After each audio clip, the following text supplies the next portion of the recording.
Oxford from the inside. The good, the bad, but always the truth.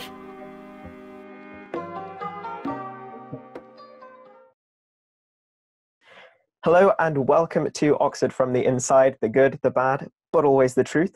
I am your host for today's episode, Junaid. I am a third-year medic at Trinity College, and we're here today with an episode of Quickfire Questions.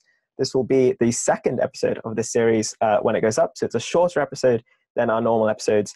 We'll just be asking one question, we've got one answer, but over the course of this series, we'll have a whole range of students' thoughts and opinions on the questions that we ask. And today, that student is my dear friend, Kate. She's joining us on the show. Kate, would you like to introduce yourself? Yeah, so hi, I'm Kate, and I'm in my third year studying maths, and I'm also at Trinity College. Brilliant. More Trinity representation on the show. We love to see it. So today's quickfire question for this episode, as you'll see from the title, is if you could do any other degree, what would it be? So Kate, over to you. If I could do any other degree, I think it would be French and Spanish, which is a bit rogue, a bit different to maths, but yeah, something I think I'd enjoy. That is rogue. So just to tell everyone who's watching and listening, we purposefully didn't talk about this before the episode. So this is an authentic reaction from me right now. So French and Spanish, did you say? Yes, that's correct. Have you explored these subjects before? Yes, so I did a slightly weird combination of maths and further maths as well as French and Spanish at A level. So I've dabbled before, but yeah, not something that I chose to study at degree. And don't get me wrong, I love my degree. I like maths. I'm glad with that choice. But yeah, something I've explored before, and in particular since then, I've continued being interested in, particularly Spanish language and culture. So I think that'd be quite an interesting thing to study. See, that's interesting. Normally what I'd ask is, is there any way you see your, well, I guess no, it's still it's interesting with something like as far away from maths as, studying a language or like a humanities sort of subject. But do you ever see your study of maths in the future ever sort of entwining with studying French and Spanish or Spanish? Not to a great extent, but that said, in history of maths now, we do get some extracts that are written in French initially. And so that's quite interesting sometimes. I mean, obviously we get translations, but it's quite interesting to be like, yes, I understand that in French. So that's quite cool. But I think that's probably the limit of the crossover, really.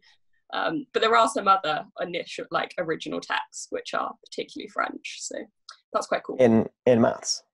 Yeah, in maths. So there was quite a lot of maths happening, particularly in Paris in around the 1800s. So there's a lot of the original texts that are written in French. Pretty cool.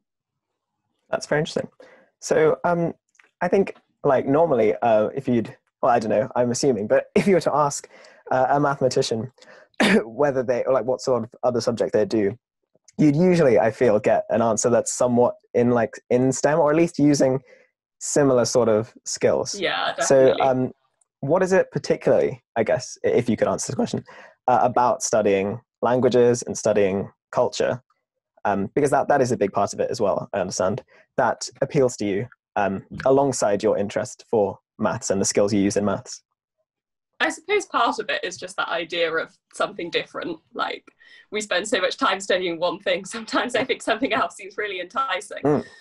So that's got to be part of it. But yeah, just also an interest in learning things that are fairly alien and fairly different, I suppose, is potentially interesting. And in terms of the language, I would absolutely love to be able to communicate fluently if I go abroad to not only France and Spain, but also South America and places like that. So that would be pretty interesting as well.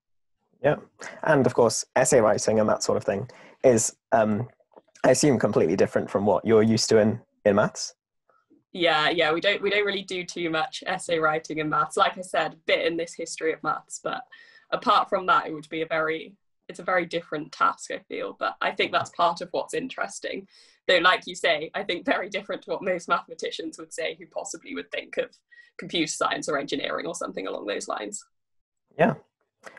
So do you plan to continue or further learn French and Spanish in the future at all? Yeah, I did a course actually, as well as like your degree, you can do these language courses, like that run for, I did an intense one, so it was a 3-week program, I think. I did Spanish for that.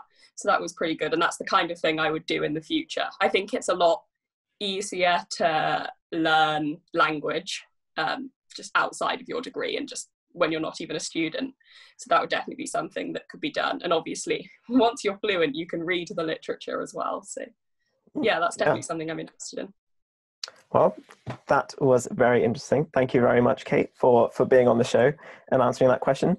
I mean, it goes to show, you know, the sort of varied interests that people can have. I walked into this and I was like, maybe it's going to be, you know, something like physics, something like engineering, maybe computer science was the roguest I was thinking, but, you know, just goes to show that there are people with a huge variety of interests. So thank you very much, Kate, for telling us all about that today. And thank you to everyone who's watched this video or listened to the podcast episode.